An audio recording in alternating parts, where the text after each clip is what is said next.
부동산 정책에 대한 여론이 악화하면서 당정청이 일제히 민심 돌리기에 나섰습니다.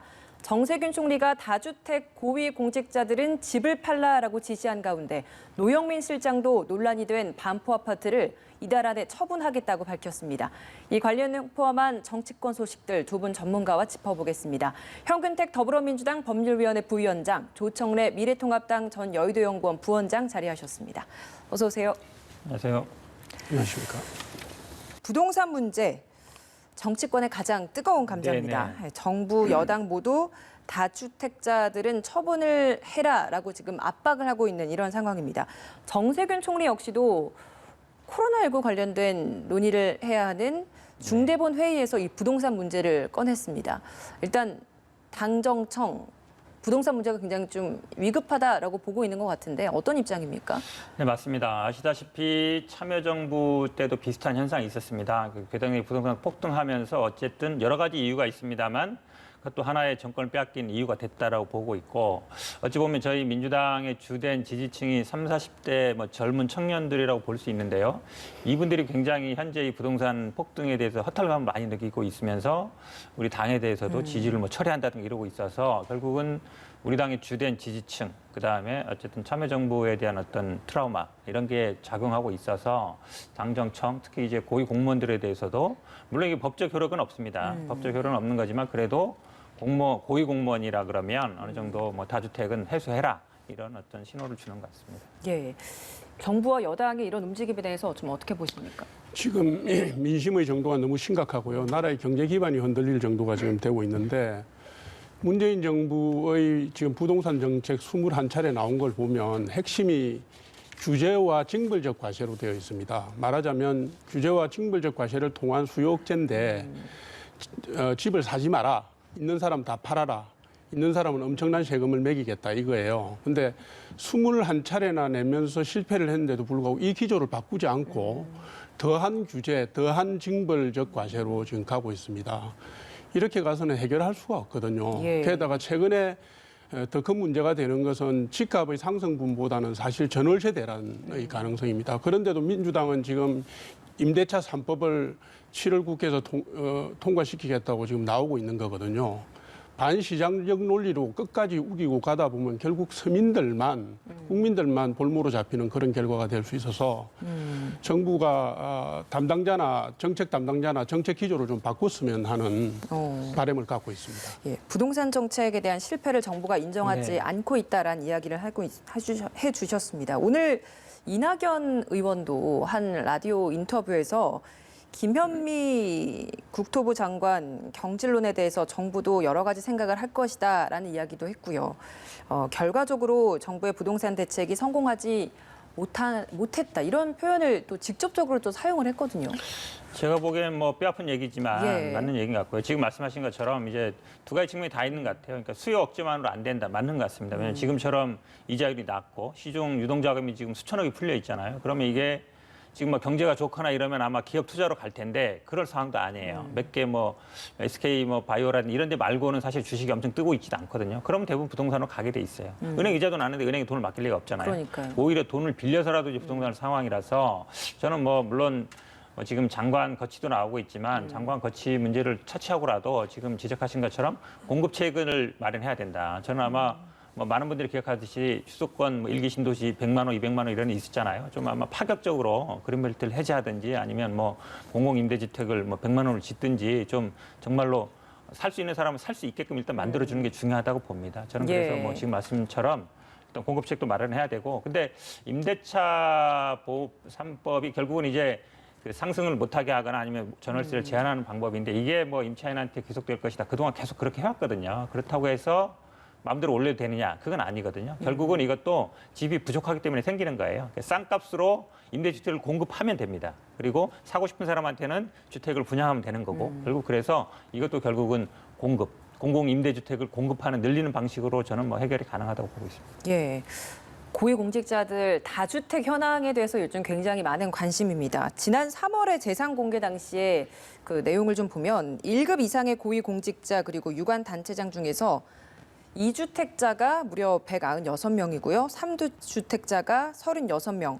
그리고 4채 이상을 소유한 사람 같은 경우에는 16명.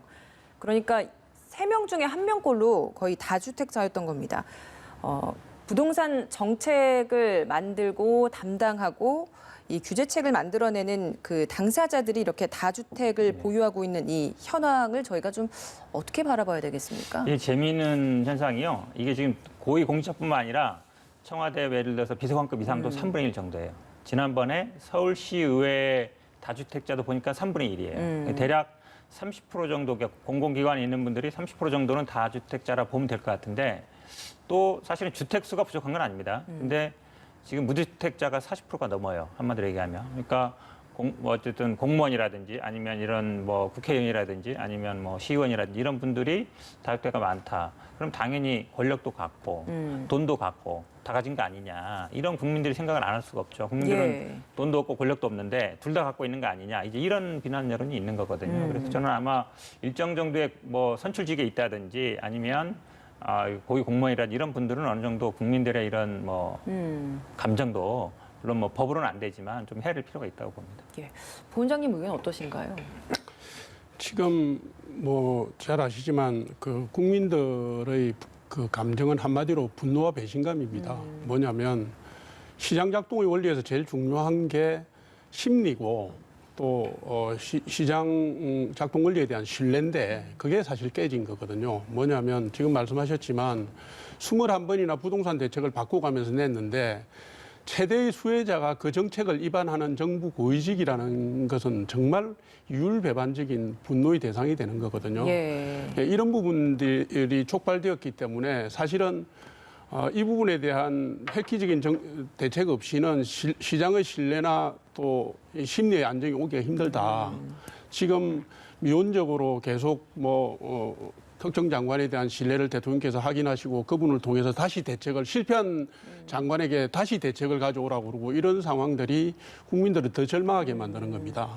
빨리 좀 수정을 하고 교정을 좀 했으면 좋겠다는 생각을 가집니다. 근데 고위공직자 말고도 사실 국회의원들 사이에서도 다주택자가 많지 않습니까? 예. 그러니까 민주당도 이 부분에 있어서 빠르게 좀 처분을 하자라는 좀 분위기고 하고 있는데 통합당은 여기에 대해서 강제할 의사 없다라는 지금 입장인 말씀하셨지만 거잖아요. 수요 억제 중심으로 가는 정부의 정책 때문에 집 많은 사람들이 팔아야 된다. 이 사람들이 팔지 않으면 집값이 안정이 안 된다는 이상한 논리로 지금 변질이 됐습니다.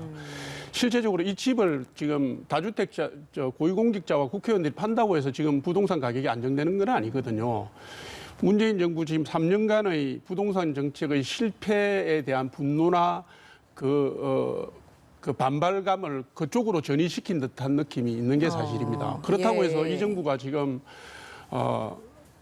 그 거래세를 낮춰서 양도가 가능하게 하고 있지도 않습니다. 이 정부의 지금 정책을 보면 종합부동산세라든가 양도 차익이라든가 무슨 취득세라든가 다 높이겠다는 거거든요.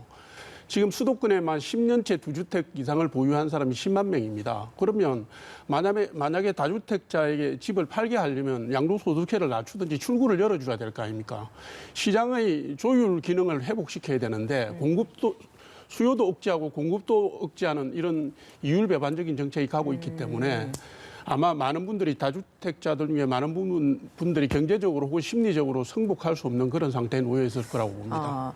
그러니까 여야 할 것 없이 사실 이 부동산 법안을 담당하는 국토위 기재위에 포함되어 있는 의원들 30% 가까이가 다주택자이다 보니까 이런 부분에 있어서도 좀 이해 충돌이 생기는 거 아니냐.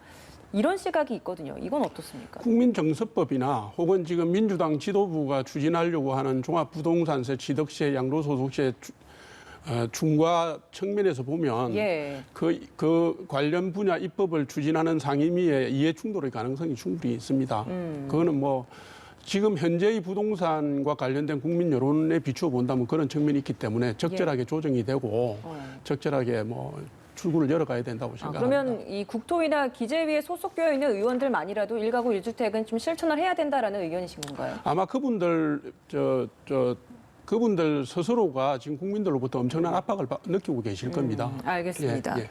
어떤 의견이신가요? 저도 동일한 의견입니다. 왜냐하면 사실은 이제 그리고 국토위라는 거는 개발 정보를 다루게 돼 있어요. 기재위에서는 그 세금을 또 정하게 되거든요. 그럼 개발 정보와 세금 이게 어찌 보면 부동산을 가진 사람들이 최고의 관심사인데 근데 저는 이게 사실은 국회의원도 중요하지만요. 지방의원들이 더 중요해요. 사실은 이제 시도의원들은 바로 내 집 앞에 있는 개발 정보를 다루거든요. 근데 이런 분들도 사실은 엊그제 서울시의원도 보면 여당 소속입니다만 30채 가진 분이 있었어요. 그런 걸 보면 저는 아마 이런 이해 충돌 문제는 국회라든지 지방의회에서 충분히 저는 다뤄야 된다 보고요. 지금 예. 저는 근데 이제 예전부터 계속 하는 말이 세금 무서워서 못 판다는 말이 굉장히 많이 하는데 저는 그거는 조금 약간 모순이라고 봐요. 왜냐하면 없는 돈 내는 거 아니거든요. 돈을 버는 거예요. 팔게 되면 이제 오른 만큼 양도 이익이 있잖아요. 그중에 세금을 내는 거기 때문에 뭐 예를 들어 손해를 보는 입장이 아닌데 그냥 세금을 안 내겠다는 심리가 있는 거예요. 내가 집을 파는데 양도세를 왜 내? 그냥 세금 내지 말아야지 이 생각이 있는 거라서 어쨌든 가격이 올랐고 소득이 있으면 세금을 내는 게 정상이다. 그래서 저는 세금 무서워서 못 판다 이런 얘기는 저는 앞으로는 안 했으면 좋겠습니다. 노영민 비서실장도 이 주택 매각과 관련해서 논란이 있었고 결국에는 두 채 다 팔았습니다. 뭐 아직 반포는 팔리진 않았습니다만 청주는 이미 팔렸고 그리고 반포도 이제 7월 안에 처분을 하겠다라고 했는데 일단 이런 결정으로 인해서 이 논란은 좀 마무리될 거라고 보십니까? 저는 쉽게 마무리 안 될 거라고 봅니다. 그래요. 뭐냐면 몇 달 전 연초든가요 대통령께서 방송에 나오셔서 국민과의 대화를 하실 때 예. 부동산 문제는 자신 있다. 안정시키겠다, 믿어달라 이렇게 말씀하셨어요. 그런데 사실은 대통령을 모시고 있는 분들이 제일 큰 수혜를 본 상태가 됐잖아요. 노영민 실장 같은 경우에 집을 두 채를 다 판다고 하지만 그 순서도 달랐습니다. 예를 들면 반포 아파트부터 팔았으면 지금 말씀하신 것처럼 양도세를 엄청나게 냈을 거예요. 그런데 청주 아파트부터 팔고 1주택자가 된 이후에 반포 아파트 처분을 지금 밝혔기 때문에 거기서 양도세로 뜯기지 않는 부분이 엄청난 금액일 겁니다. 아마도 이거는 주택을 가진 분들은 대충 다 아실 것 같은데요. 뿐만 아니라 작년도 12월 16일 날 부동산 대책 나가고 난 뒤에 노영민 실장께서 청와대 참모들에게 수도권에 두 채 이상 있는 사람 다 팔아라 이렇게 얘기했는데 물론 청주는 수도권은 아닙니다만은 본인도 팔지 않았고 지금 청와대 고위직 참모 중에 15분인가 하는 분이 아직도 다주택자세요. 그런 이율 배반을 보고 국민들이 뭐 반포 아파트 지금 뭐 민심에 밀려서 팔았다고 해서 당장 분노가 가라앉고 그런 정도의 상황이 아니라고 봅니다. 알겠습니다. 저는 이거를 많은 분들이 지금 많이 생각하는 것처럼 뭐 언론에서 보니까 양도세 때문이다라고 보는데 그러면 처음부터 둘 다 팔겠다 그러겠죠. 왜냐면 순차적으로 팔면 되는 거니까. 근데 처음에 이제 실수한 게 강남 팔겠다 그랬다가 아니 청주 팔겠다 이렇게 말을 바꾸면서 논란이 커진 거거든요. 그래서 처음부터 아마 의도적으로 했을 건 아닌 것 같고 세금 문제는 따져보지 않았습니다만 그게 관건은 아니었던 것 같아요. 그런데 어쨌든 정책을 위반하는 사람이고 그리고 뭐 어쨌든 청와대에 있는 분들이 솔선수범 작년에 일단 말을 했기 때문에 6개월 이내에 해소하라 이랬기 때문에 그걸 뭐 투기 지역이냐 아니냐 이런 건 중요하지 않아요. 국민들 예. 보기에는 어쨌든 다주택 갖고 있다라는 거기 때문에 저는 뭐 그래도 어쨌든 본인이 아니게 이제 무주택자가 됐잖아요. 그러면 어쨌든 본인이 어떤 정책을 위반하거나 이런 거 아니면 어떤 심각한 윤리 도덕적인 문제가 아니라 국민들 정서에 안 맞는 부분이기 때문에 논란은 뭐 종결될 걸로 보고 있습니다. 이 절세의 문제가 또 과연 어떻게 바라보냐에 따라서 좀 시각의 차이가 좀 있는 것 같습니다. 부동산 문제는 여기서 좀 마무리 지어보도록 하고요. 주제를 바꿔보겠습니다. 추미애 법무장관과 윤석열 검찰총장 수사 지휘권을 두고 갈등이 있었는데 오늘 서로가 발표한 입장을 보면 일단은 일단락되는 분위기가 되는 것 같습니다. 물론 법적인 부분은 저희가 앞선 대담에서 좀 짚어봤기 때문에 이 사안과 관련된 정치권의 공방에 대해서 좀 질문을 드려볼게요. 통합당은 지금 이 부분과 관련해서 국회 차원의 진상규명이 필요하다라고 하면서 법사위 소집을 요구하고 있거든요. 그러니까 이 자리에 윤석열 검찰총장까지 네네. 부르겠다라는 겁니다. 어떻게 좀 보고 계십니까? 그러니까 오전 상황을 보면요. 아마 오전 10시까지 데드라인을 잡았고 그다음에 검찰에서 먼저 밝혔습니다. 어쨌든 지휘권을 수용하겠다. 그리고 뭐 과거에 어쨌다는 거나 아니면 뭐 사전에 협의했다. 이건 중요한 게 아니고요. 일단 결론적으로는 수용하겠다는 거고 그다음에 그 이후에 법무부에서 뭐 약간 환영한다. 늦었지만 환영하다. 그다음에 뭐 예전의 얘기는 굳이 할 필요 없다. 그 얘기를 종결해요. 그러니까 어쨌든 이 논란은 종결이 됐습니다. 예. 그러니까 검찰총장이 지휘를 수용한 것이고 물론 구두적으로 뭐 내가 수용하겠습니다 말은 안 했지만 해석상으로 보면 수용한 거예요. 그리고 법무부에서도 뭐 늦었지만 다행이다. 그래서 결국 아마 지금 수사팀에서 수사할 것 같고 윤석열 총장은 결과만 보고받는 지인 안 하고 형태가 될 것 같아요. 그러면 이제 이거에 대한 논란은 끝난 거예요. 그러면 국회에 불러서 뭘 물어보죠? 왜 그랬습니까 그동안? 이게 사실은 얘기할 필요가 없고요. 그동안 사실은 어찌 보면 이 법무부의 일은 법무부 장관이 나왔지 검찰이 잘 나온 적이 없어요. 그리고 수사 과정에 대해서 이거에 대해서 일일이 만약에 뭐 정치권에서 왜 이랬냐 묻는다고 해서 검찰총장이 그때는 제가 좀 뭐 기분이 나빴습니다든지 내가 수용할 수 없었습니다. 그렇게 말할 수 없거든요. 그렇게 제가 보기엔 이미 논란이 끝난 얘기라 이제 뭐 그 사이에서 부르고 말고 할 계제가 아닌 것 같습니다. 그러니까 법사위에 검찰총장을 부르는 게 사실은 불가능한 그런 상황인 거죠? 불가능하지 않죠. 왜냐하면 그래요? 원래는 근데 그동안은 잘 안 불렀죠. 관례적으로 그렇죠, 안 관례상. 불렀던 왜 거니까. 그러냐면 대부분 와서 물어보는 게 수사에 대한 거 물어봐요. 그러니까 인사청문회 때도 보면 계속 수사에 대한 거 물어보잖아요. 수사 어떻게 할 거냐. 그러면 검찰총장의 답변은 항상 똑같아요. 법과 원칙에 따라 공정하게 하겠습니다. 그렇게 얘기할 수밖에 없거든요. 예. 예를 들어서 뭐 법무 행정에 대한 거라든지 그런 거는 국정감사 때는 합니다. 가면서는 하는데 뭐 이렇게 국회로 불러서 수사에 대한 걸 물어보는 게 좀 적절하지 않다. 수사의 독립성을 좀 해친다. 이렇게 봐서 대부분 법무부 장관이 대부분 답변을 해왔습니다. 예, 일단락이 됐기 때문에 법사위를 열어서 검찰총장을 불러 물어본다 한들 달라질 게 없다라는 말씀이신데 어떻습니까? 72년 헌정사상의 그 문건으로 법무부 장관의 지휘권이 발동된 게 총 3번인데 그중에 2번을 추미애 장관께서 하셨어요.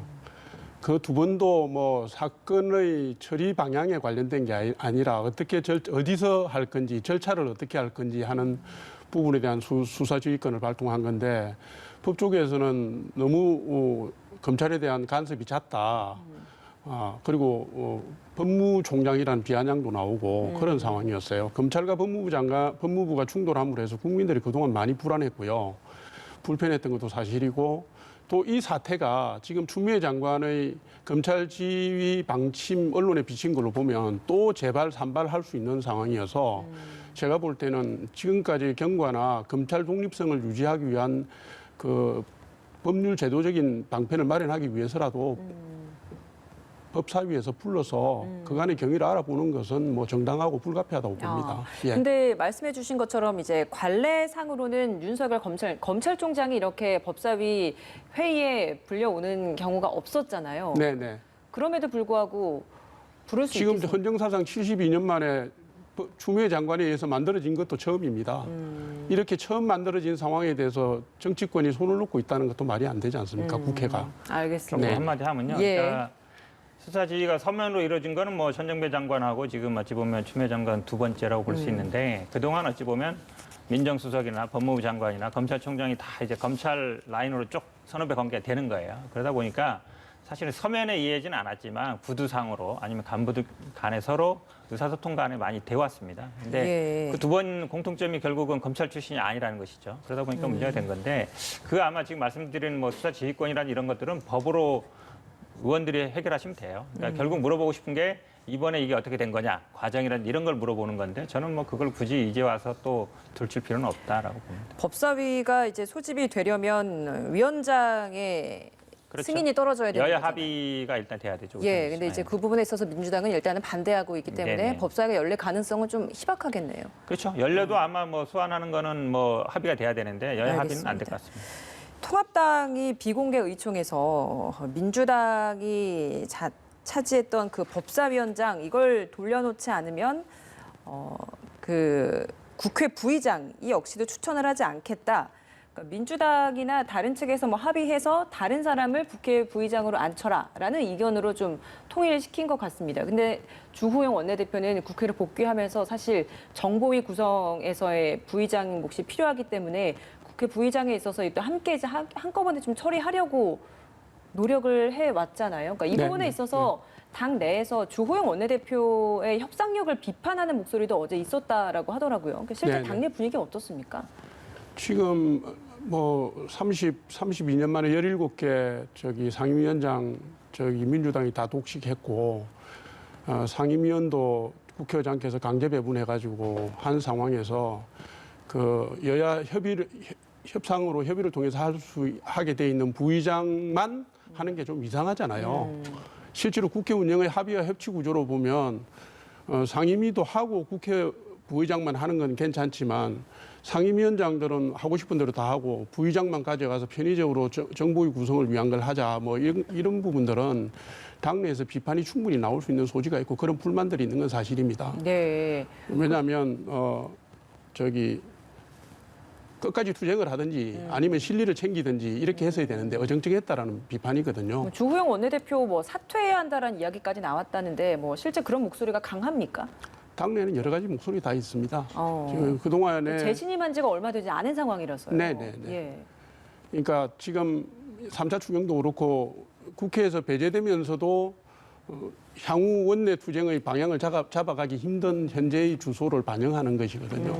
그런 측면은 동시에 있습니다. 예. 근데 사실 정보위 구성도 늦어지게 되면 자연히 이제 국정원장 인사청문회가 안 인사청문회도 되죠. 또 안 되는 거잖아요. 그렇죠. 그러니까 결국은 지적하신 것처럼 그렇기 때문에 사실은 지난번에 복귀하면서는 인사청문회를 하겠다 그랬어요. 그러니까요. 그래서 해석하기는 그러면 국회 부의장을 선출하겠구나 이랬고 지금 후보자인 정진석 의원 같은 경우도 100% 한다 그러진 않았지만 뭐 할 수도 있을 것처럼 얘기했거든요. 그다음에 지금 어차피 당대표 역할을 하고 있는 김종인 비대위원장도 뭐 부위원장 포기한다는 얘기, 부의장 포기한다는 얘기는 못 들어봤는데 이렇게 얘기하고 있어서 저는 사실 결론은 나 있어요. 뭐냐면 어떤 식으로 나 있다는 한 거죠? 11대 7로 가야죠. 11대 7로 가는데 그거를 지금 그냥 받기는 어렵단 말이죠. 그래서 저는 아마 그래서 이 정보위 구성이 그게 돌파구가 될 거라 생각했거든요. 네. 아마 저는 주호영 원내대표도 그런 생각을 했을 것 같아요. 그러니까 부의장을 뽑으면 당연히 그러면 나머지 상임위 7개짜리도 선출하는 방식으로 가는데 그러면 이제 이런 얘기가 나오는 거죠, 당내에서. 그럴 건 뭐하러 이렇게 지금까지 했냐. 어차피 처음부터 그 길인데. 그래서 어쨌든 명분이 중요한데 저는 그래도 요 인사청문회 명분이 가장 좋다. 복귀 시점으로는. 그래서 뭐 인사청문회가 아니라 다른 거 예를 들어서 지금 뭐 7월 임시국회는 일단 복귀하기로 했으니까 예. 뭐 다른 형태의 예를 들어서 뭐 국정조사든 아니면 뭐 청문회든지 뭔가 하나를 제시하고 받는 식으로 하면 저는 될 거라고 봅니다. 일단은 들어오는 건 들어오기로 했고요. 저는 아마 11대 7로 가는 게 맞다고 보고 명분만 만들면 되는데 그 명분에서 너무 좀 법사위원장을 다시 또 지나간 일을 안 꺼냈으면 좋겠습니다. 그러니까 만약에 말씀하시죠. 예. 지금 정보위원회 구성은 지금 우리 당에서 상임위 의원들 명단을 낼 때 정보위원 명단도 냈고요. 그다음에 국회에서 지금 유권에서 한 것을 보면 지금 여당 목소리 한 분 부의장하고 국회의장하고 여야 원내대표가 합의하면 정보위 구성해서 갈 수 있는 걸로 유권 해석이 나와 있기 때문에 지금 말씀하신 것처럼 인사청문회 자체가 걸림돌이 되는 상황은 아닌 것 같고 다만 미래통합당이 지금 여야 관계 합의와 협치의 구조가 깨진 상태에서 아무런 보장이나 아무런 그것도 없이 해군을 할 수 있는 상황은 아닌 것 같고 당내 반발이 그런 측면에서 나오고 있는 겁니다. 그게 약간 해석의 문제긴 한데요. 그러니까 일반적인 상임위는 원내 대표들끼리 협의를 하면 의장이 승인하면 되는데 정보위는 한 단계를 더 둔 거 있는 거예요. 국회 부의장. 왜냐하면 정보위라는 게 민감한 정보를 다루기 때문에 당에서 추천해도 한 번 더 걸르겠다는 거거든요. 그게 사실 어찌 보면 해석이 갈릴 수가 있어요. 그런 취지가 있기 때문에. 그래서 국회 부의장 없이 그냥 선임한다 그러면 그게 제가 보기에 더 논란이 될 수 있습니다. 김상희 부의장 있지 않습니까? 그런데 부의장이 결국은 교섭단체에서 하고 부의장을 거치는 거기 때문에 한 번 더 스크린한다는 개념이거든요. 예. 그걸 예를 들어서 여당만 여당 하고 없이하면. 야당에서 안 한다 그러면 그러면 또 절차적인 문제가 생겨요. 그동안 그렇게 안 해왔습니다. 그 통합당이 계속 거부하고 있으면 야당 몫으로 뭐 정의당 심성정 대표에 대한 언급이 있던데 그 가능성도 있는 겁니까? 일단은 제가 보기에 통합당에서 확실하게 뭐 당대표든 지금 뭐 비대위원장이 당대표 역할이니까 공식적으로 밝혀야지 그냥 안에 내부적인 논란으로는 아닌 것 같아요. 지금 원래는 교섭단체 몫이기 때문에 그러니까요. 함부로 그것도 할 수 없는. 알겠습니다. 오늘 두 분 말씀 여기서 마무리 짓도록 하겠습니다. 현근택 더불어민주당 법률위 부위원장, 조청래 미래통합당 전 여의도연구원 부원장이었습니다. 고맙습니다.